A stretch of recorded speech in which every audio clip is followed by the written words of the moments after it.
నిన్నటి రోజు మీరు శంభు అన్న నామం గురించి మనం తెలుసుకుని ఉన్నాం.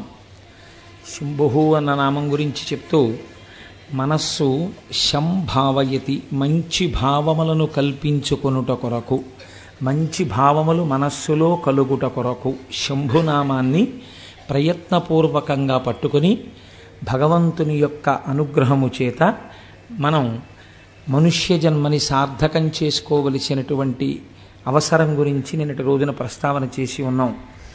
పినాకీ అని పిలుస్తారు తర్వాతి నామంలో స్వామిని.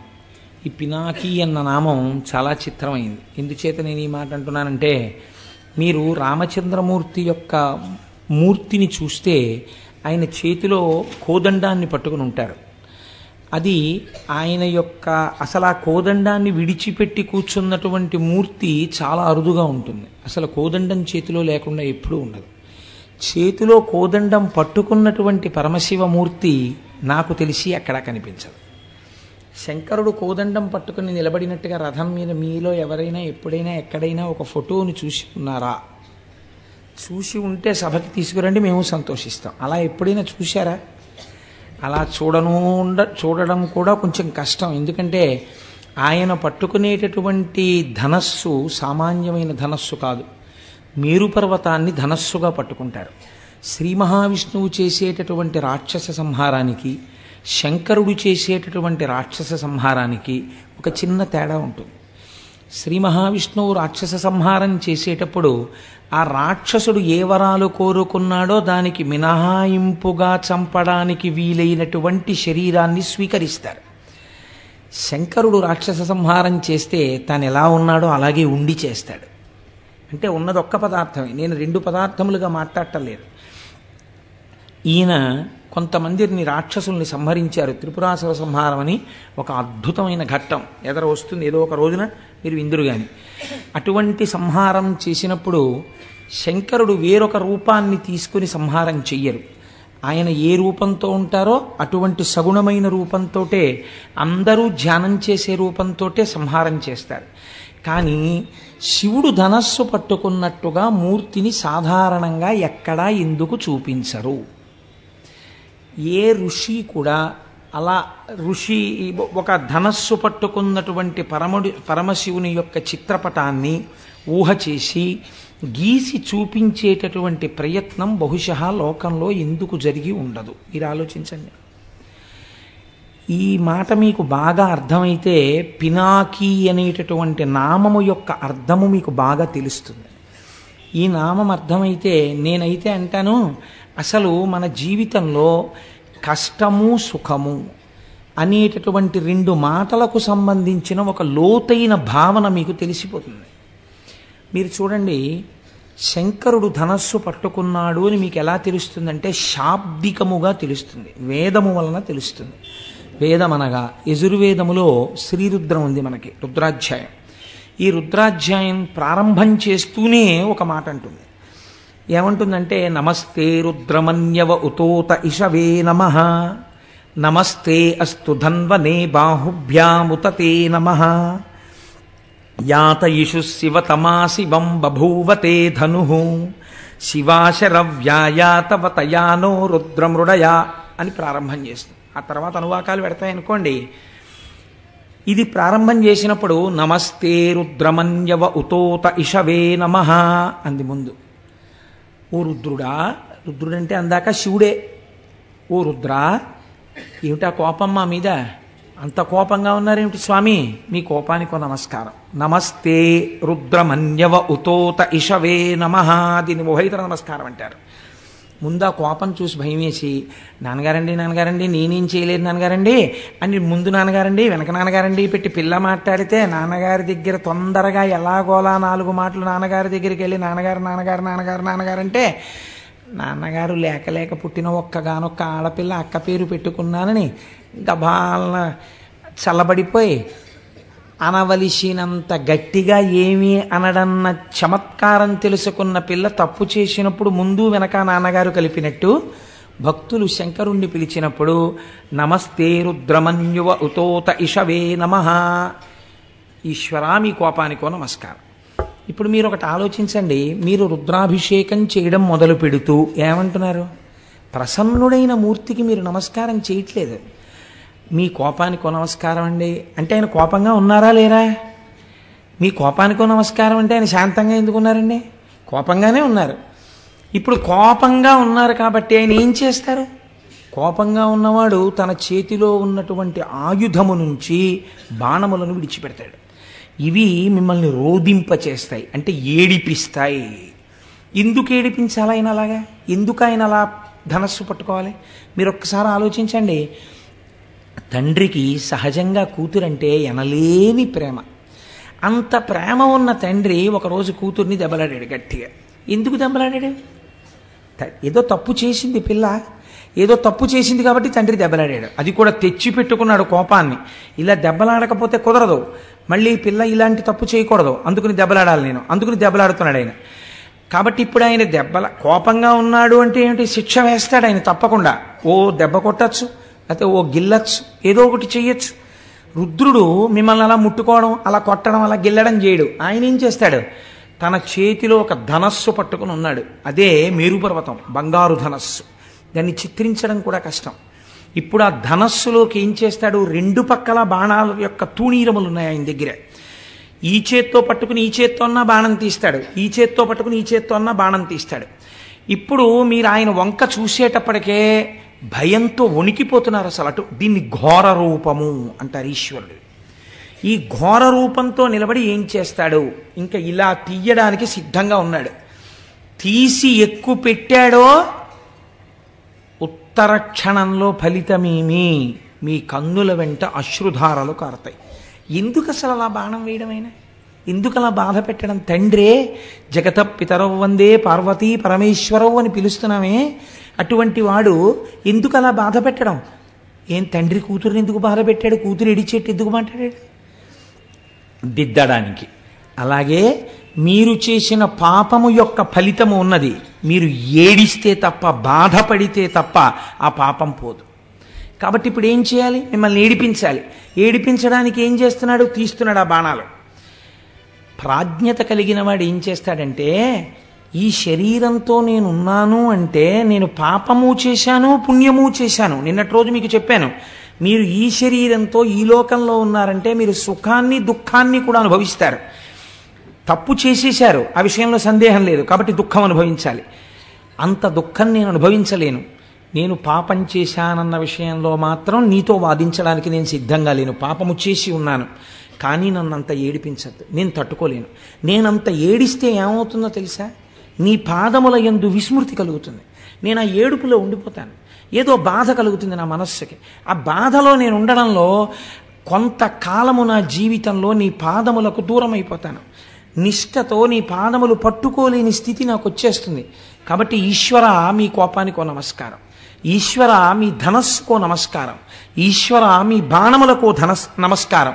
మీరు ఏం చేస్తారో తెలుసా? యాత యశు శివతమా శివం బభూవతే ధను.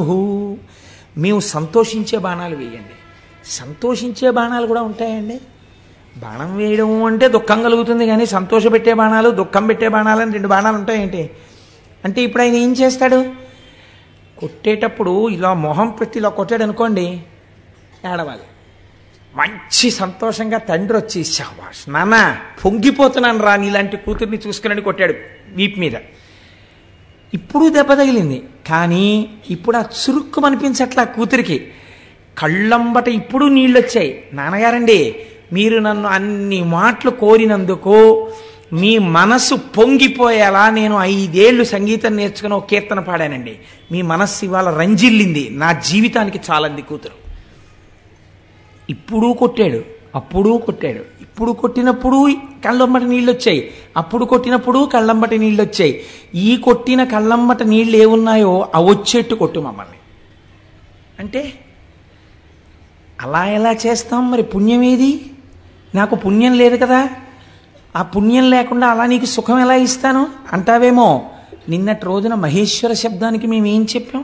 నువ్వు సర్వస్వతంత్రుడం అని చెప్పాం. మేం చేసిన పుణ్యం ఏదీ లేకపోతే ఈ లోకంలో ఎందుకున్నాం? సుఖము దుఃఖము అనుభవించడానికి ఈ లోకంలోకి వచ్చాం. కాబట్టి ఏదో ఇంత పుణ్యం ఉందిగా మాకు.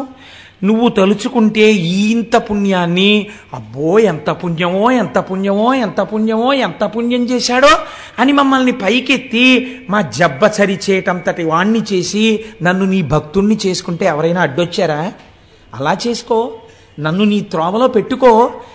దీన్ని మార్చాడండి దూర్జటి.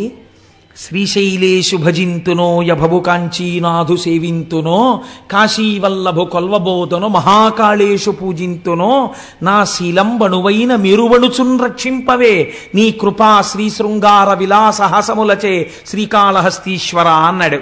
ఇందులో ఉన్న యాత ఇష శివతమా శివం బభూవతే ధను శివాశరవ్యాయాతవతయానో రుద్రమృడయా. ఈ మంత్రాన్నే తీసుకున్నాడు ఆయన. కాబట్టి ఈశ్వర మమ్మల్ని అలా కృప చెయ్యండి. ఇప్పుడు ఈ ధనస్సుకి ఆ ధనస్సుకి మార్పు ఉందా లేదా? అది ఘోర రూపం, ఇది అఘోర రూపం. అంటే ఇప్పుడు ఆయన ప్రసన్నుడు, ఎంతో సంతోషంగా ఉన్నాడు.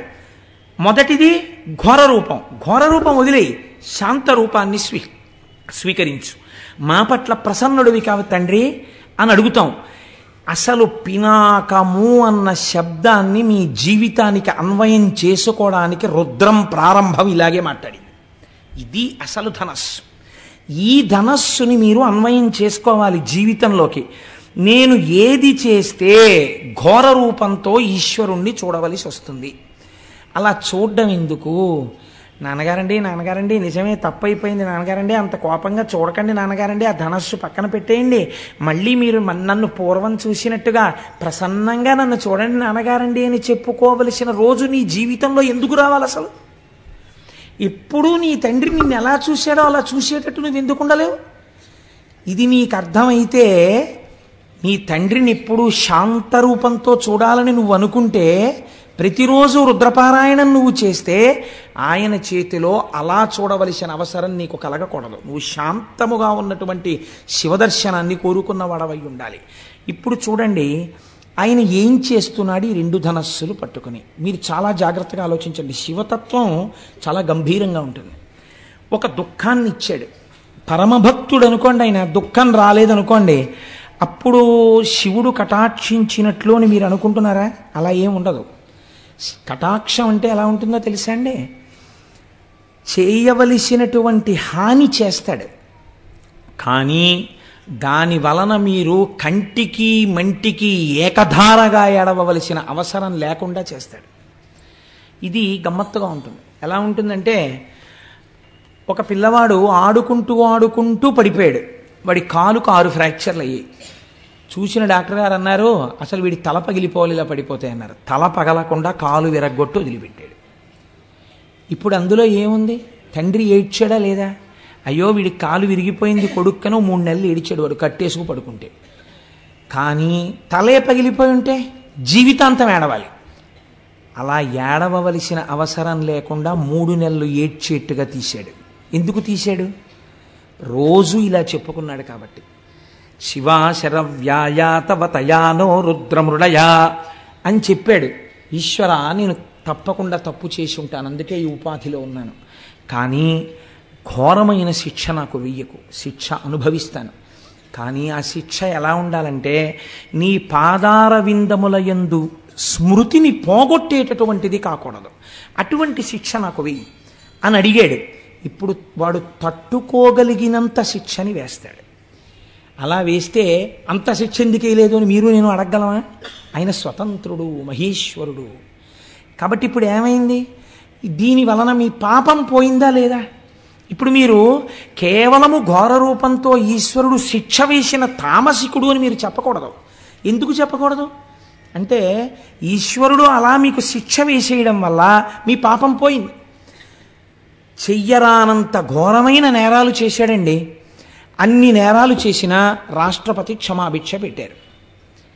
ఇప్పుడు ఆయన మామూలుగా అందరితో పాటు జీవనం చేసుకుంటూ బయట తిరుగుతున్నాడా? తిరగట్లేదా? తిరుగుతున్నాడు. కోర్టు ఆయనకి మరణశిక్ష వేసింది, రాష్ట్రపతి క్షమాభిక్ష పెట్టాడు. ఆయన శిక్ష అనుభవించేసినట్టేనా కాదా చేసిన నేరానికి? ఇంకా మళ్ళీ ఎప్పుడైనా పట్టుకెళ్ళిపోతారేమో అన్న భయం ఉంటుందా? ఉండదు. రాష్ట్రపతి ఉదారుడై పెట్టిన క్షమాభిక్ష చేత విడుదలైనటువంటి ఖైదీ ఎంత పాపం చేసినా కొట్టుకుపోయినట్టు ఎంత పాపం చేసిన వాడైనా ఈశ్వరుడి పాదములు పట్టుకున్నవాడైతే ఆయన పాదముల యందు విస్మృతి కలగవలసిన అవసరము లేని రీతిలో తప్పించి వాడు భరించగలిగినంత దుఃఖాన్ని మాత్రమే ఇచ్చి తప్పిస్తాడు. కాబట్టి మీకిప్పుడు శిక్ష వెయ్యడంలో కూడా ఆయన ఒక తండ్రి బిడ్డన్ని చూసుకున్నట్టు చూసి కొడతాడు. తండ్రి కొడతాడు కొడుకుని, కానీ చిన్న పిల్లవాడిని తండ్రి కొట్టడంలో ఎంత జాగ్రత్త తీసుకుని కొడతాడో తెలుసా అండి? వాడు నిలబడితే ఎక్కడ పడితే అక్కడ కొట్టడం, చెయ్యుంది కదా అని ఆ పిల్లాన్ని నెత్తి మీద అక్కడ ఏం కొట్టాడు తండ్రి, ఏది ఏది అని లెంప మీద కొడతాడు, చెంప మీద. ఎందుకని? ఇక్కడ కొడితే పిల్లవాడికి ఏం ప్రమాదం రాదని. గూబ మీద కొట్టేశాడు అనుకోండి పిల్లవాడిని, ఈయనే పరిగెత్తాలి 15 రోజులు ఇంటెన్సివ్ కేర్ యూనిట్కి. అందుకని ఏ తండ్రి తన బిడ్డడి గూబ మీద కొట్టుకోడు. ఏ తండ్రి అయినా తన బిడ్డని రక్షించి శిక్షయందు రక్ష వేసేటప్పుడు చెంప మీద మాత్రమే కొడతాడు.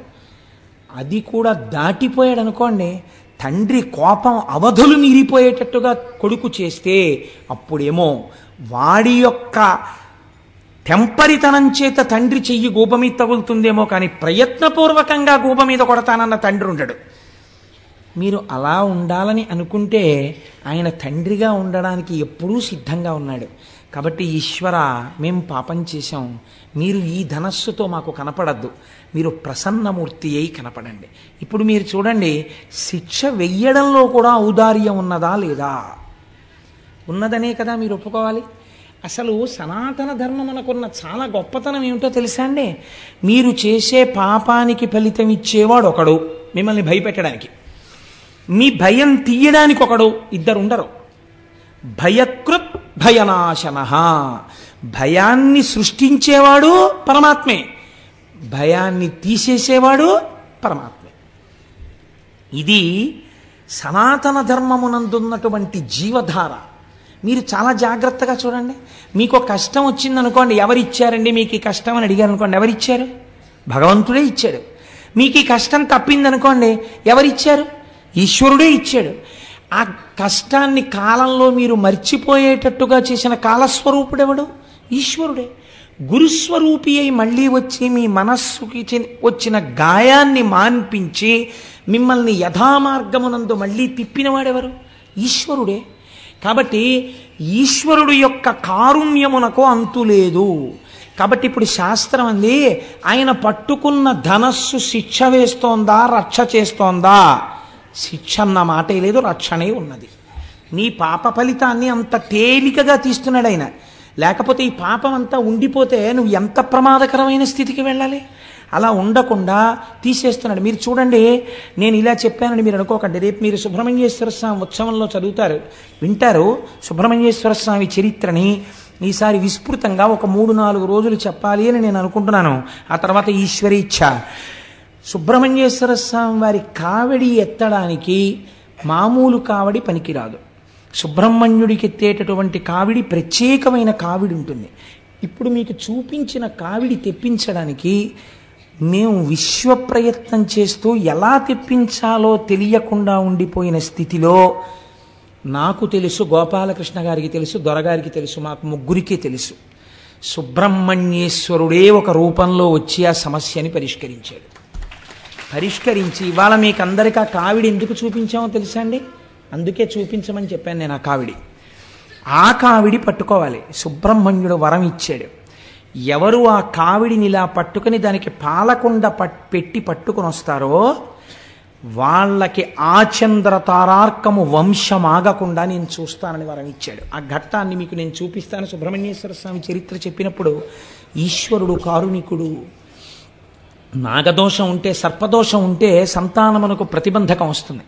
అదే ఈశ్వరుడు ఆ ప్రతిబంధకమునకు విరుగుడు చెప్పాడు. ఇలా కావిడి పట్టుకుని రా భుజం మీద, చాలు నీకు ఆ దోషాన్ని తీసేస్తాను. ఎప్పుడు? ఇప్పుడు బిడ్డలు ఉండొచ్చు, ఏమో 6 తరాల తర్వాత ఆ బాధ నీ వంశంలో ఎలాదు, తీసేశాను. ఆచంద్ర తారార్కం నీ వంశం నిలబడిపోతుంది. నీ కోర్కెలు తీరడానికి ఒక్కటే ఒక్క మార్గము, ఈ కావిడి పట్టుకుని రావాలి. ఆ కావిడి పట్టుకుని రావడానికి ఈ కావిడి మేము మీకు ఇస్తే మీరు పురుషార్థం ఏం చేసినట్టు అవుతుంది? దానికోసం మీ దగ్గర 500 రూపాయలు తీసుకోవడం తప్ప ఆ 500 రూపాయలు లేకపోతే ఈ 1,00,000 రూపాయల ఖర్చునో ఎవరితోనో ఇప్పించి ఉత్సవం నిర్వహించలేక కాదు. అలా చెయ్యకూడదు. అది శాస్త్ర మర్యాద కాదు. పురుషార్థము అని మన కష్టార్జితాన్ని అక్కడ వెచ్చించాలి. అప్పుడు దాని వలన ఏమవుతుందంటే మీ చెమటని కొంత ఆదాయాన్ని మీరు ఈశ్వరుడి దగ్గర ఒడ్డారు కనుక ఆ పాపము ప్రతిహతమవుతుంది. ఎంతమందికి ఇవ్వగలం దాన్ని? ఇప్పుడు ఆ తారీఖు లోపల అన్ని తయారైపోవాలి. అన్ని కావిళ్ళు. ఎన్ని కావిళ్ళు తయారు చేయగలరు? అలాగని ఎన్నో కావిళ్ళు చేసేస్తే కూర్చోబెట్టి అంత అందంగా క్రతువు ఎలా చేయగలం? అందుకని దాన్ని ఇప్పటికే దాని గురించి ఎంతో ప్రెషర్ ఉన్నా 200 మందికి మాత్రమే రెస్ట్రిక్ట్ చేయడానికి కారణం అది. కళ్యాణం వరకు ఆ రోజున వల్లీ కళ్యాణం చాలా అరుదుగా జరుగుతుంది. వల్లీ కళ్యాణం జరిగిన రోజున కూడా కేవలం స్వార్థంతో కొంతమందిమే ఇందులో వెళ్ళి నిలబడిపోవడం మా కోరిక కాదు. ఎవరికి ఈ ఉత్సవంలో టిక్కెట్ ఉన్నాయో వాళ్ళందరికీ ఈశ్వరానుగ్రహం కలగడం కోసం కళ్యాణ సామాగ్రి కూడా మీ చేతులతోనే పట్టుకొని మనందరం ఈ ఉత్సవానికి ఇక్కడ ప్రదక్షిణం చేసి అయ్యప్ప స్వామికి చూపించి, పైన సుబ్రహ్మణ్యుడు ప్రతిష్ఠ అయి ఉన్నాడు, స్వామికి చూపించి వాళ్ళు వచ్చి కళ్యాణానికి సంబారాలు ఇస్తారు. ఇక్కడ దాన్ని ఎంత ప్రయోజనకరంగా చేయించగలమన్న దాని గురించి మేము ఆలోచిస్తున్నాం. ఒకవేళ 500 కట్టలేని వాళ్ళు ఉంటారు ఏ కారణం చేతనైనా, లేదా దంపతులుగా రాలేకపోయిన వాళ్ళు ఉంటారు ఆ రోజున. వాళ్ళకి ఎలా మరి అంటే వాళ్ళ కోసమే అభిషేకం ఏర్పాటు చేశాం. అభిషేకాన్ని చూస్తూ కూర్చుంటే చాలు. ఆయన మహానుభావుడు సుబ్రహ్మణ్య మంత్రోపాసకుడు అడగగానే అంగీకరించారు. ఒక పీఠాధిపతి పరమహంస వారు వచ్చి విజయం చేసి వేదిక మీద కూర్చుని కార్యక్రమానికి ఆధ్వర్యం వహించి ఈ 200 మందికి అగ్రభాగాన వారు నడుస్తూ వారితో కలిసి నడుస్తారు వీళ్ళు. ఇది నేను ఎందుకు సమన్వయం చేసి మీకు చెప్పానంటే, కేవలం మీకు జరుగుతున్న సత్యాన్ని ఆవిష్కరించడం ఒక ప్రయోజనం. రెండవ ప్రయోజనం మీరు చూడండి, ఎప్పుడో రాబోయేటటువంటి ప్రమాదానికి మీరు ప్రయత్నపూర్వకమైనటువంటి విరుగుడు వేదములు ప్రతిపాదన చేసి ఉన్నాయి. నువ్వు ఈ కర్మ చెయ్యి నీకు ఇబ్బంది రాదు అని మనకి చెప్తోంది శాస్త్రం. లేకపోతే అభిషేక ప్రక్రియ ఎందుకు వచ్చింది? హోమం ఎందుకు వచ్చింది? ఎందుకు వల్లీ కళ్యాణం వచ్చింది? ఎందుకు కావిడొచ్చింది? ఒక ప్రయోజనాన్ని ఇప్పుడు అన్ని వేళలా మళ్ళీ అస్తమానం శివమహాపురాణం చెప్తామా? శివమహాపురాణం చెప్తేనే సుబ్రహ్మణ్యేశ్వర స్వామి వారి చరిత్ర పూర్ణంగా వస్తుంది. పూర్ణంగా సుబ్రహ్మణ్యేశ్వర స్వామి చరిత్ర విని అనుసంధానం చేసి కళ్యాణం చేసుకోవడం ఎంత మహత్తరమైన భాగ్యం అది. సంపూర్ణ రామాయణం చెప్పి పట్టాభిషేకం అన్ని సంవత్సరాలు జరుగుతాయా? ఈశ్వరానుగ్రహం కలిగింది, 1 సంవత్సరం చేశాం. అలా పునఃపునః కాకినాడలో జరగాలనే నా కోరిక. అది నా ఉద్దేశం. నేను చెప్పాను కాబట్టి నా ఒక్కడితోటే ఆ కళ్యాణం అలాగే ఉండాలి తప్ప వేరెవరో ఏదో అలాంటివి జరగకూడదని నా స్వార్థం నాకు ఎన్నడూ లేదు. పునఃపునగా ఏడాదికి 10 మాటలు సంపూర్ణ రామాయణం కాకినాడలో జరిగితే సంతోషించే వాళ్ళలో ప్రథముండి నేను.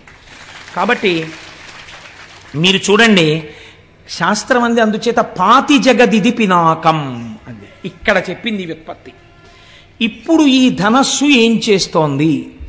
ఈ ధనస్సు మీకు ఘోర రూపముతో పాప ఫలితమునిచ్చినా అఘోర రూపముతో సుఖమునిచ్చినా అది చేస్తున్నది మీ యొక్క రక్షణయే. కనుక లోకములను రక్షించగలిగినటువంటి ధనస్సు. ఆ ధనస్సు దేన్ని రక్షిస్తుంది? ఒక్కరిని, ఇద్దరిని, ముగ్గురిని కాదు. ఎన్ని కోట్ల మంది ఉన్నారో, ఎన్ని బ్రహ్మాండాలున్నాయో, ఇన్ని బ్రహ్మాండములనన్నింటినీ, ఇన్ని జీవుల్ని రక్షించగలిగినటువంటి ధనస్సు ఆయన చేతి యందున్న ధనస్సు. అందుకే రుద్రం ఆ ధనస్సుని అంత స్తోత్రం చేసింది. అటువంటి ధనస్సు కలిగిన వాడా ఓ రుద్రుడా, ఆ నీ చేతిలో ఉన్నది పినాకము. అయితే మీరు ఇక్కడ ఒక్క విషయం ఆలోచించండి.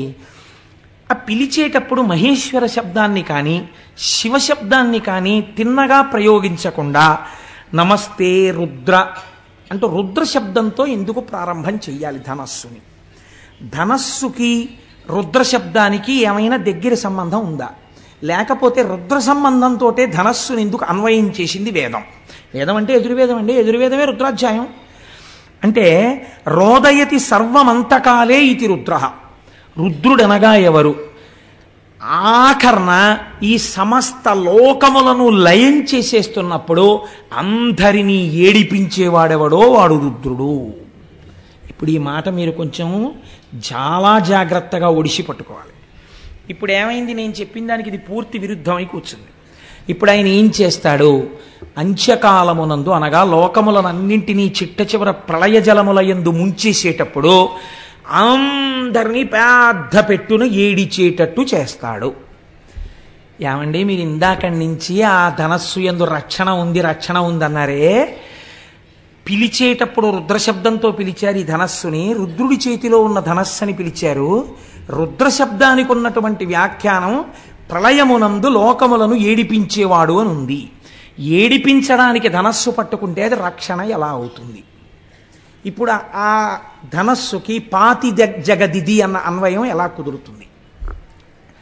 నేను మీకు అర్థమయ్యేట్టు చెప్పగలుగుతున్నాను అనుకుంటున్నాను. కొంచెం జటిలమైన విషయం కాబట్టి మీరు చూడండి, ఆయన ఏడిపించినట్టే కనపడుతుంది. కానీ మీకు నేను ఒక్క ఉదాహరణ చెప్తే మీరు పట్టేసుకుంటారు.